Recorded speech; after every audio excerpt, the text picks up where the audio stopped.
देऊ शकता.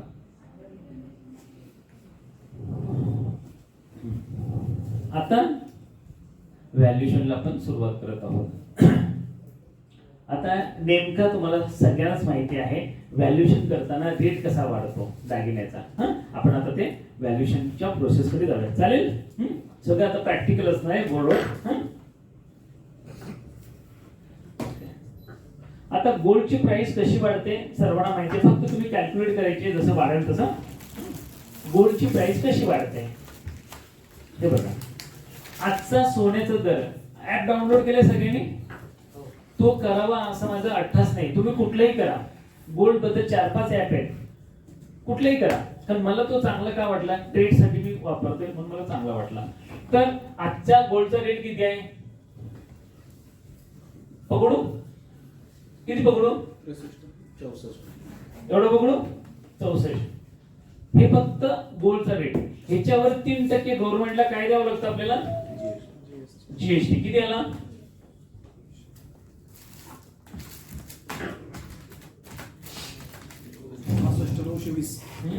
65,920. 1920 रुपये. 1920 रुपये. बरोबर. बर, आता मला दागिना बनवायचा आहे. दागिना बनवताना मेकिंग चार्जेस लागणार की नाही तुम्ही सांगा. मेकिंग चार्जेस, आता मेकिंग चार्जेस प्रत्येक दुकानदार वेगवेगळं लावतो.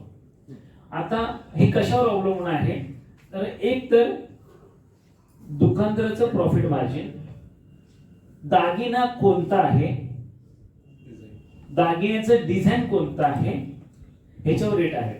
समजा मी जर कमीत कमी जरी म्हटलं, कमीत कमी तर 500 रुपये ग्रॅम ते 1000 रुपये पर ग्रॅम असेल. मिनिमम एवढा तरी असेल. मिनिमम 500 रुपये पर ग्रॅम आणि मॅक्झिमम 1000-1200. तुम्ही जर मलबारचं भेटलं तर 14, 15, 22, 24% पर्यंत जातो.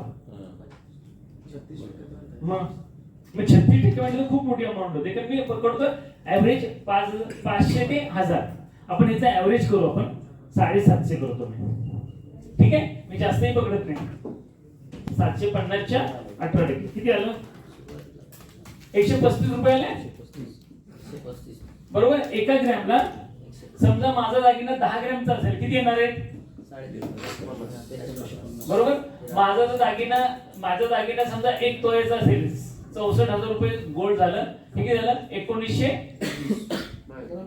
बरोबर. 1920 बरोबर. 1920 बरोबर ना? बरोबर.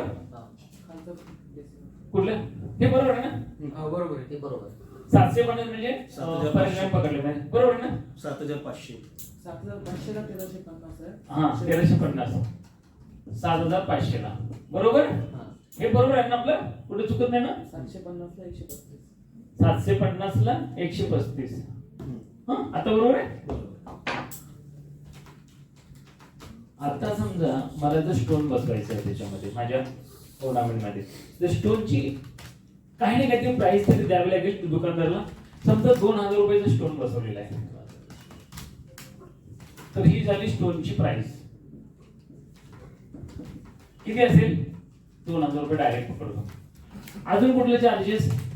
मला दागिना HOD कोड करून द्यायचा आहे, विकायचा आहे, त्याला पैसे द्यावे लागतील. होलमार्क करायला पैसे द्यावे लागतील. एका दागिन्याचे किती? 50-55 50 ते 55 रुपये द्यावे लागतील. 238 रुपयात आहे पर पीस. नाही, शहरामध्ये कमी असेल ना? 55 रुपये. 55 रुपये का इथे ना? नागपूरला 45. 45. 238 रुपये घेतात. आमच्याकडे 60 घेतात. हा, मग मी ऍव्हरेज किती पकडू सांगा? 50 रुपये पकडू. HOD कोड किंवा होलमार्क म्हणतो याला, 50 रुपये पकडतो. ठीक आहे. अजून कुठला चार्जेस येईल? आता याच्यात महत्वाचे 2 चार्जेस मी पकडत नाही ऍज अ दुकानदार. एक तर स्टोरेज आणि दुसरा सिक्युरिटी. सर पॉलिशिंगची पण पकडतात ना?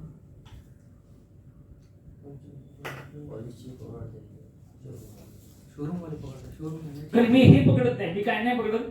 पॉलिशचा नाही पकडत, स्टोरेजचा नाही पकडत, त्यानंतर प्रॉफिट मार्जिन नाही पकडत, सिक्युरिटीचा नाही पकडत. तर ह्याची जर तुम्ही बेरीज मारली मिनिमम किती बेरीज झाली बघा 64,000 76,820 7,500 1,350 2,000 इथं 50 76,820 दोघांचा डिफरन्स काढा बघू 12,820 रुपये वाढले बरोबर 12,800 रुपये कोणाचे आगेटमध्ये वाढले 64,000च्या भागिले 64,000 किती टक्के वाढले माहिती आहे तुम्हाला 20% किंमत वाढली दागिन्याची गोल्डची किंमत आणि दागिन्याची किंमत याचा जर दोघींचा डिफरन्स केला तर 20% हा मिनिमम आपला आणि जे मोठे मोठे लोक आहेत ते 24%, 25%, 30% पर्यंत हे करतात. आता आपलं किती मार्जिन आहे याच्यामध्ये जास्तीत जास्त तेही सांगतो मी तुम्हाला 5 ते 7% आणि 5 ते 7% बिझनेस करतो म्हणून आपले बिझनेस मल्टीप्लाय नाही होत. किती मार्जिन आहे जास्तीत जास्त 5 ते 7% कारण इन्व्हेस्टमेंटच्या का जास्त आहे त्यापेक्षा कमीच आहे मी सध्याच्या कंडिशन. मग तुम्ही सांगा ह्याच्यावर जर मार्जिन मध्ये काम करत तर ह्याच्यापेक्षा मार्जिन जास्त असलेली बिझनेस आपले किती आता कालपासून आपण डिस्कस करत आहोत त्या बिझनेस मध्ये ह्याच्यापेक्षा जास्त मार्जिन आहे. आज जो बिझनेस आज मी अशी गोष्ट तुम्हाला शिकवण्याचा प्रयत्न करा ऑप्शन त्याच्यात बघा मार्जिन किती आहे ह्याच्यापेक्षा जास्त मार्जिन आहे आणि वेळ कमी आणि कधी कधी ग्राहकाला हे समजून सांगावं लागतं आपल्याला आणि सांगणं गरजेचं आहे. ग्राहकांना काय वाटतंय की सोन्याच्या दुकानामध्ये सोन्याच्या व्यापाऱ्याला भरपूर प्रॉफिट आहे असं त्यांच्या डोक्यात बसलेलं आहे कारण त्यांना प्रॉफिट दिसतं असं कारण आहे किती फार कमी मार्जिन आहे. इथपर्यंत समजलं. आता मी व्हॅल्युएशनची पहिली पद्धत चालू करतो.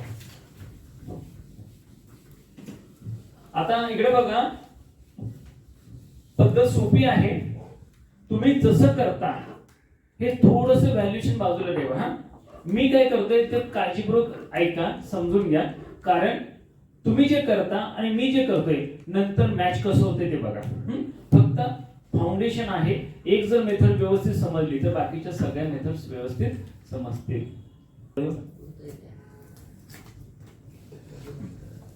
या अंगठी व्हॅल्युएशन पहिल्यांदा काय येईल कस्टमरचं नाव कस्टमर नेम बरोबर. आता ही अंगठी माझी आहे म्हणून मी माझं नाव टाकतो. हा ठीक आहे.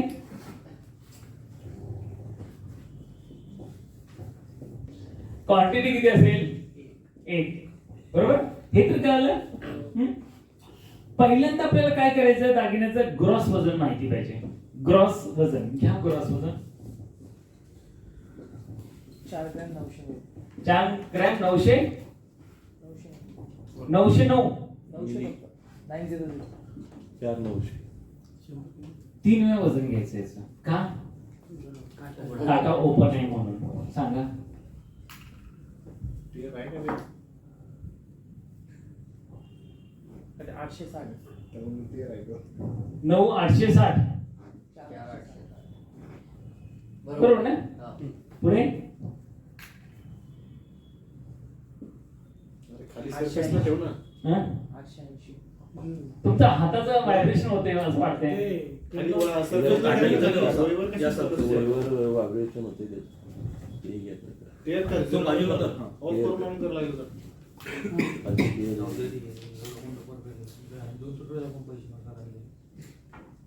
टी टी टी प्रेस करून जास्त प्रेस केलं तर चालू होतं. ठीक आहे. ते बिघाडतं. जाऊ दे हा वापरू. ही पण काढली तर इकडे त्याचं पण व्हायब्रेटर आहे. किती 870 आता मी तिघांचा एव्हरेज घेऊ किती असेल एव्हरेज 4,880 हे कशामध्ये आलं किलो मध्ये. हे ग्रॅम घ्यायचं आपल्याला. हा ग्रॅम मध्ये. हा ग्रॉस ग्रॉस वजन सगळ्यांना काढता येईल तिघांचं ऍव्हरेज घेतलं भागिले 3 केलं. Average cross weight is equal to 4880 gram. आता गोल्ड मध्ये एक महत्वाचा चॅप्टर येतो तो म्हणजे डिडक्शन. काय आहे डिडक्शन? कोणताही गोल्डचा दागिना असू दे जो व्हॅल्युएशन देतोय काही ना काहीतरी डिडक्शन असतं. आता पहिलं डिडक्शन काय असेल ह्या अंगठीमध्ये? मी अंगठी वापरतोय म्हणजे डस्ट असू शकते की नाही?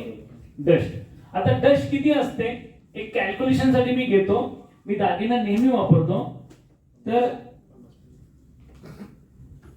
25 मिलीग्रॅम ते अर्धा ग्रॅम पर्यंत डस्ट असते या अंगठीमध्ये असं मी कन्सिडर करतो आणि असते तेवढी.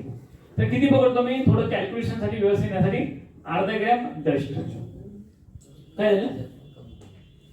काय म्हणता? चुकलं का? नाही बरोबर आहे.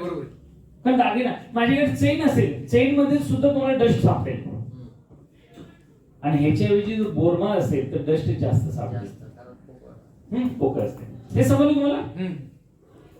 आता माझा दागिना आहे मंगळसूत्र. आता ह्या केस मध्ये काय डिडक्शन असेल?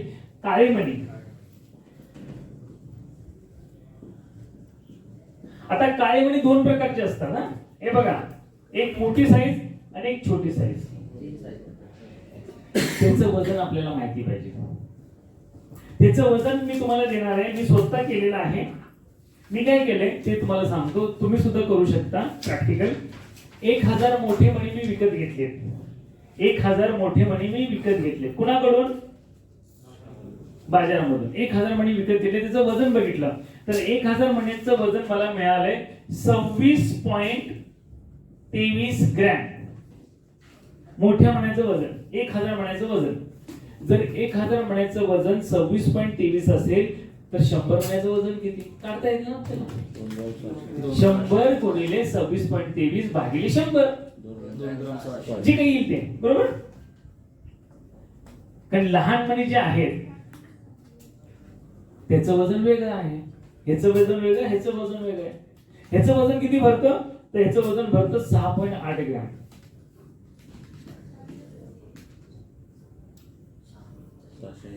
बरोबर? समजा 1000 मण्याचं वजन 6.8 तर 200 मणी माझ्या मंगळसूत्रामध्ये त्याचं वजन किती काढता येईल? किती? 1.2 काहीतरी येईल. 1.3 असं. हा असं काहीतरी येईल. अंदाज सांगतो. बरोबर? 1.300 आता फक्त एवढेच मणी असतात का काळे मणी? हे बघा एवढेच मणी असतात का? येलो मणी सुद्धा आहेत ना.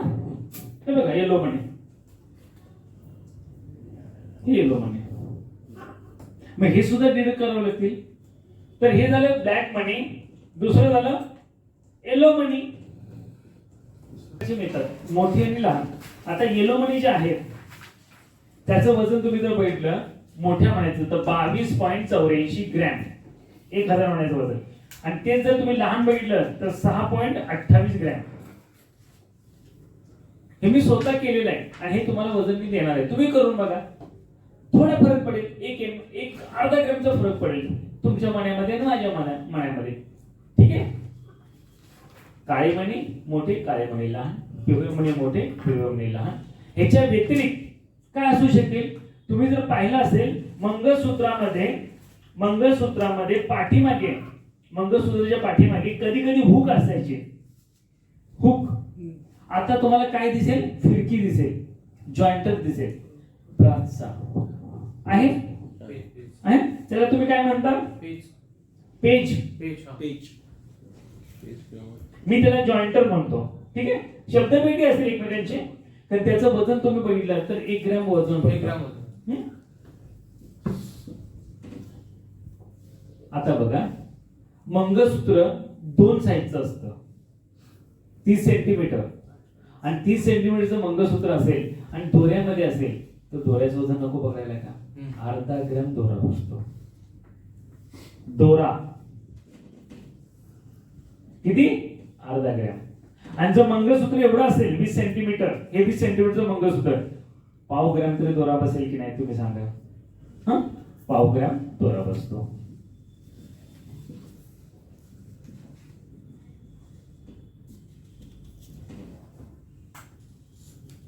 अजून काय येतं दागिन्यामध्ये जे डिडक्शन करावं लागतं तो म्हणजे गोंडा. गोंडे वेगवेगळ्या प्रकारचे असतात ना. हे बघा, मिनिमम गोंड्याचं कमीत कमी जर गोंडा असेल तरी 1.5 पासून ते 5.5, 6, 7, 10 ग्रॅम पर्यंत गोंडा असतो. बोरमाळ्याला जो गोंडा असतो ना त्याचं वजन 10 ग्रॅम पर्यंत जातं. मग गोंडा काढून वजन केलं पाहिजे की नाही तुम्ही सांगा. हा, आपलं बँकेत जास्त गोंडा मग त्याचं वजन करावं लागेल ना. ॲक्रेलिक असतं ना आत विधा विधा आजच्या साईडला ॲक्रेलिक असतं ते फिट करायचं. त्याचे वजन करावं लागेल आपल्याला. कारण काढून करता येणार नाही ते तुम्हाला वजन घ्यावं लागेल. या कागदीचं काढून कट करून ॲक्रेलिक करून मग त्यांना घालून द्यावं लागेल. त्याच्यामुळे तेच वजन घ्यावं लागेल. ऍक्च्युअली वजन घ्यावं लागेल. जसं गोंड्याचं आपण काय करतो, गोंडा काढून वजन करतो किंवा गोंड्याचं वजन सेपरेटली वजन करून बघतो. आणि ह्याचं वजन गोंड्याचं तुम्ही बघितलं तर मिनिमम 1.5 ग्रॅम पासून ते माझं मत आहे 10 ग्रॅम पर्यंत वजन भरतं. गोंडा कोणता आहे त्याच्यावर अवलंबून आहे. हे डिडक्शन केलं पाहिजे ना सोन्याच्या दागिन्यामधून. त्यानंतर मीनावर्क असतं. जर मीनावर्क कमी असेल तर 0.5 ग्रॅम पासून ते 2 ग्रॅम पर्यंत मीनावर्क मायनस केलं पाहिजे. अजून काय असू शकते डिडक्शनला.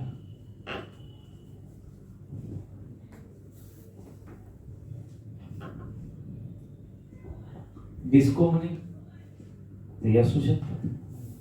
आता डिस्को मनीचं वजन घेताना तुम्ही ग्लासच्या मण्याप्रमाणे घ्या, ब्लॅकच्या मनाप्रमाणे सेम वजन घ्या.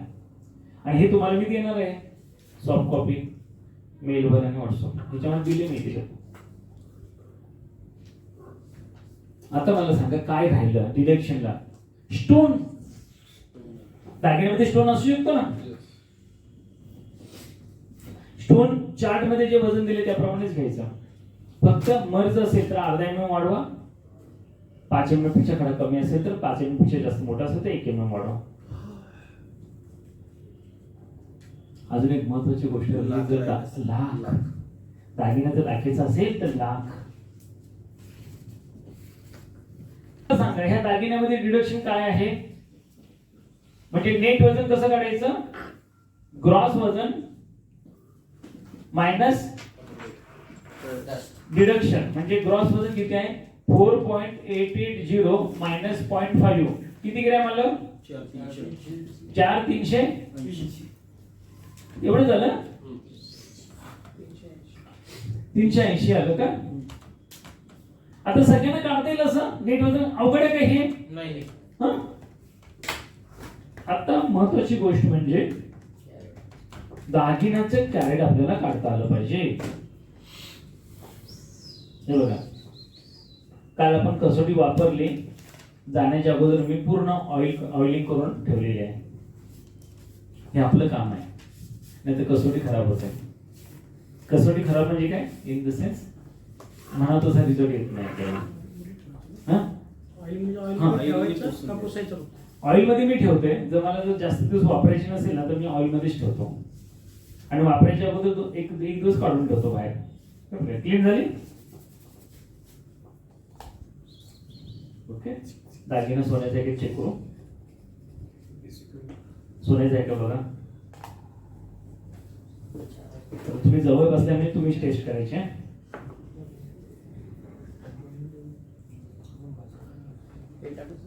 हा, सोन्याचा आहे पहिला बघा. हा, त्यावर चेक करायला लागेल नाही तेव्हा कळतं का मग सर किती कॅरेट आहे. हा कळतो ना, लक्षात येत नाही. हे दोन्ही मध्ये म्हणूनच म्हटलं ना, नायट्रिक टाकणं अर्धच पोर्शनवर टाकायचं आपल्याला. लक्षात येतं. रिएक्शन काय झाले का, रिएक्शन दिसते. सोनं आहे की नाही पहिले सांगा. आहे. गोल्ड आहे कन्फर्म झालं. तर दागिना किती कॅरेटचा आहे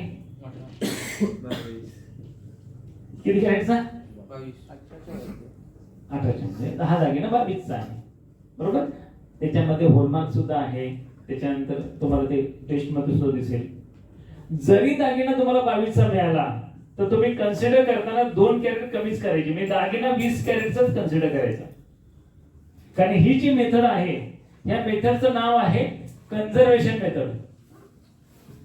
कन्झर्वेशन मेथड म्हणजे काय? सुरक्षित. आपण सुरक्षित व्हॅल्युएशन करतोय कन्झर्वेशन मेथडवर. म्हणजे 22 कॅरेटचा जरी दागिना असेल तर 2 कॅरेट मायनस करायचे म्हणजे 20 कॅरेटचा दागिना. जर 20 कॅरेटचा दागिना असेल तर प्युअर गोल्ड किती येणार सांगा बघू. Pure gold percentage is equal to carat भागिले 24 गुणिले 100. काल आपण केलेलं आहे. 20 भागिले 24 गुणिले 100 किती आलं? काल केलं होतं ना 83.33 घरचं होतीच होतो पर्सेंटेज. हा बरोबर. म्हणजे बघा हा ह्या सोन्याच्या दागिन्यामध्ये शुद्ध सोनं किती आहे? 83.33. 3,650 म्हणजे ग्रॅम मध्ये किती येणार ते काढू आपण आता. 3,680. प्युअर गोल्ड इन ग्रॅम 83.33 गुणिले 4.380 भागिले 100 किती आलं? 3,650 ग्रॅम. हे समजलं का सगळ्यांना? 3,650 कसं आलं? 670. नाही 650. बरं मी करू का? 4,380 आहे. 4,380 केलं ना. हा बरोबर आहे. 365 3.650 आलं. हे बघा हे सगळ्यांना समजलं का? काल आपण केलेलं आहे शुद्ध सोनं ग्रॅम मध्ये काढलेलं आहे. आता एक बघा सोन्याच्या दागिन्यावर कर्ज देत नाही तर आपण सोन्याच्या दागिन्यामध्ये असलेलं शुद्ध सोन्यावर कर्ज देत आहोत. आता ह्या केसमध्ये आपल्याला काय करायचं आहे की सोन्याचा दर पाहिजे आपल्याला. तुम्ही जर रिझर्व्ह बँकेची परिपत्रकं बघितली असतील कदाचित रिझर्व्ह बँक ऑफ इंडियाची परिपत्रकं जी बँकांना पाठवली जातात तर बँकांना ते परिपत्रकामध्ये असं काय लिहिलेलं असतं की ह्या संपूर्ण वर्षामध्ये सोन्याचा जो लोवेस्ट दर आहे तो कन्सिडर करा, बरोबर. आणि कदाचित तुम्हाला बँक रेट देते. जर बँकेने रेट दिला असेल तर नाही दिला तर रेट कसा काढायचा तो मी सांगतो. बँक सांगते तुम्हाला रेट, नाही दिला तर काय करायचा? 24 कॅरेटचा आजचा रेट किती आहे? 64. तर 20 कॅरेटचा तुमचा दागिना आहे तर 20 कॅरेटचा रेट किती? 20 गुणिले 6,400 भागिले 24 किती आला रेट? 53,310. हा म्हणजे गोल्डचा रेट किती आहे ते सांगतो. 53,310 बरोबर.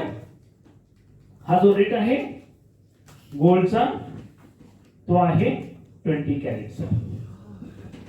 हे समजलं कसं काढलं रेट समजलं. 24 कॅरेटचा रेट 6,400 तर 20 चा किती? 20 गुणिले 6,400 भागिले 24 समजलं. रेट काढला नाही समजलं. बरं हे बघा आजचा सोन्याचा रेट किती आहे? 64,000 बरोबर. 1 ग्रॅमचा रेट 6,400 बरोबर. आणि आपल्याला काढायचा कुठला आहे? 20 कॅरेटचा. मग 6,400 ला 24 हे बघा इथं करतो. 24 कॅरेटचा रेट 6,400 तर 20 कॅरेटचा रेट किती? 20 गुणिले 6,400 भागिले 24 आलं. समजलं का? चुकलं का? रेट बरोबर आहे का? 5,331 सगळ्यांचा आला. 33 ठीक आहे ना. करू